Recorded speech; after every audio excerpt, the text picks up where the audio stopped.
Hello and welcome back to the channel.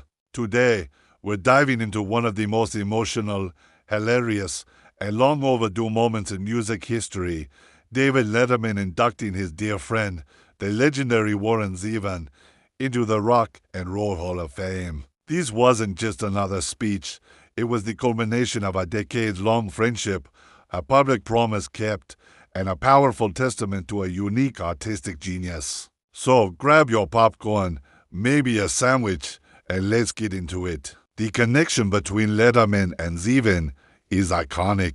It all started back in 1982, during the very first season of NBC's Late Night with David Letterman.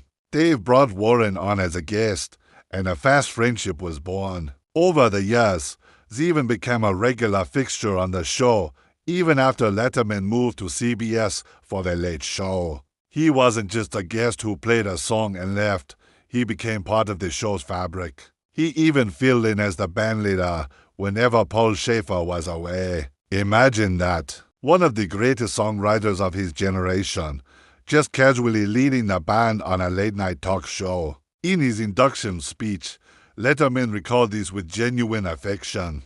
He said, "Being right there in the studio was my own version of being 20 feet from stardom. It was delightful." This wasn't just a host-guest relationship.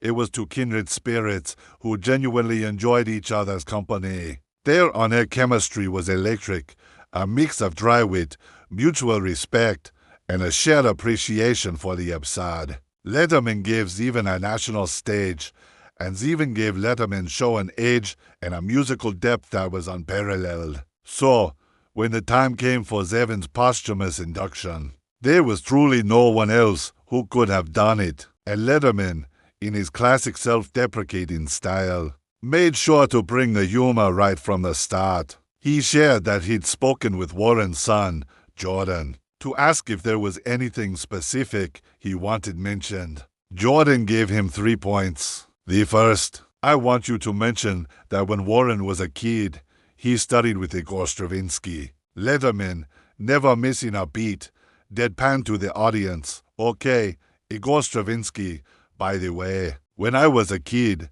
I had a paper route." The crowd erupted. It was the perfect Letterman joke, grounding a highbrow reference in everyday absurdity. Jordan's second request was for Dave to mention Stumpy the Gangster and Bev the Mormon. Letterman, playing dumb, told the audience he replied, "By the way, Jordan, those are my two favorite songs." He said those were his parents, dumbass. This moment was pure gold. It was a hilarious, inside look at the Zevon family's own dark humor and a nod to the characters who populated Warren's life and, by extension, his songs. It immediately set the tone.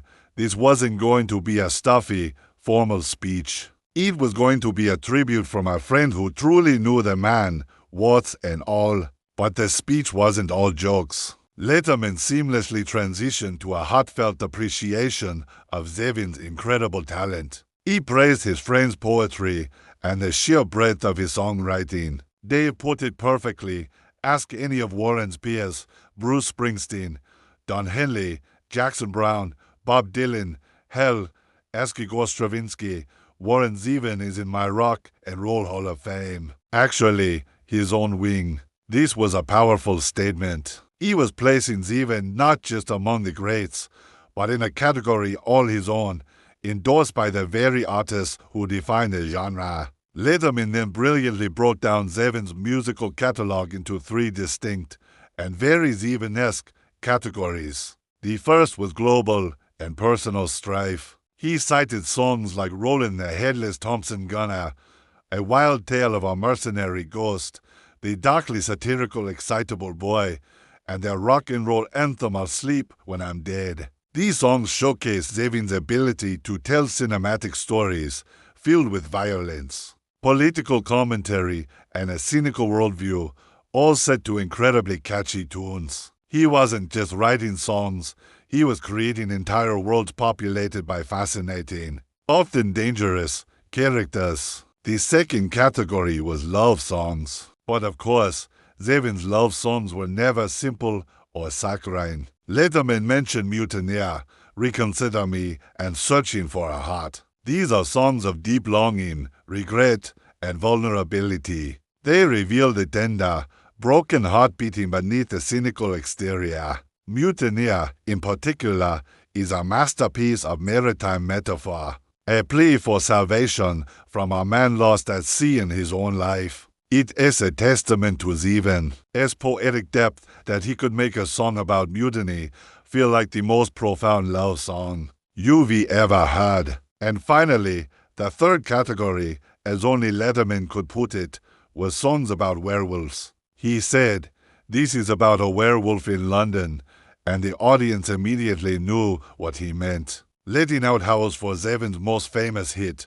Werewolves of London. Dave added with a smirk, "I don't know if this is a true story, but there you have it." It was the perfect, light-hearted way to acknowledge the song that brought Zevon mainstream fame, while also gently poking fun at its quirky premise. These three categories perfectly encapsulated Zevon's genius, the storyteller, the poet, and the purveyor of the bizarre. Of course, no tribute to Warren Zevon by David Letterman would be complete without mentioning their final, legendary appearance on a Late Show in October 2002. Shortly after being diagnosed with terminal lung cancer, Zevon appeared as the sole guest for the entire hour. It remains one of the most powerful hours of television ever broadcast. It was raw, honest, funny, and deeply moving. During that episode, Letterman asked him a profound question.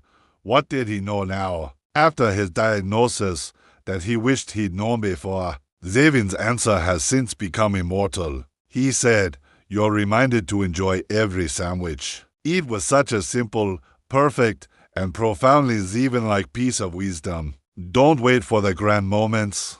Find joy in the simple, everyday things like a good sandwich. In his induction speech, Letterman spoke about how personally impactful that line has been for him for the past 2 decades. As a clip from that interview played for the Hall of Fame audience, you could feel the weight of that moment all over again. The phrase "enjoy every sandwich" even became the title of a 2004 tribute album, cementing its place in cultural history as Zevon's parting advice to the world. But Letterman then shared a story that most of us had never heard before. What happened asterisk after asterisk that final show? He went back to Zevon's dressing room. Warren, calm as ever, took his grey guitar, the one he'd played so many times on that very stage, locked it up in its case, and handed it to Dave. He just said, "Take care of this for me." Letterman, recounting this moment, was visibly emotional. He said, "I started to sob uncontrollably, and I just hugged him and I said, 'Warren, I just love your music.'" It was a raw, private moment between two friends at the end of a long journey. A final, symbolic passing of the torch. And then, in a moment of pure theatrical brilliance, Letterman revealed that he had that very guitar with him on stage at the induction ceremony. He picked it up and declared, "By God, tonight it's going back to work." He then walked over and handed it to Dave Kunin of the Killers, who used it to play in the tribute performance. It was an incredible, full-circle moment, connecting Zevon's past, present, and future influence. The guitar wasn't a museum piece. It was a living instrument, meant to be played. This whole journey to the Hall of Fame was a long time coming, and Letterman had been one of Zevon's most vocal champions. He was openly frustrated when Zevon was snubbed in 2023, the first year he was on the ballot. Back then, Letterman said, "I'm disappointed. I'm not angry, because I would have been surprised had it gone the other way. I think to be angry would have been 30 years ago, when he should have been inducted." He always believed Zevon was bigger than any award, stating that Warren can do without the Rock and Roll Hall of Fame. He's above and beyond the Rock and Roll Hall of Fame. And now, finally, the institution caught up. Warren Zevon is in. Letterman's speech was the perfect tribute, funny, deeply personal, and fiercely passionate. He didn't just read a list of accomplishments, he painted a portrait of a complicated, brilliant man he was lucky enough to call his friend. He made sure the world knew that Zevon wasn't just a Werewolves of London guy, he was a poet, a storyteller, and one of the most unique voices in rock and roll history. And thanks to his friend Dave, his legacy is now and forever enshrined where it always belonged. As Letterman said, now he's above, beyond, and in it. Thank you so much for watching. What's your favorite Warren Zevon song or memory? Let me know down in the comments. And if you enjoyed this video, please give it a like and subscribe for more stories from the world of music. We'll see you in the next one.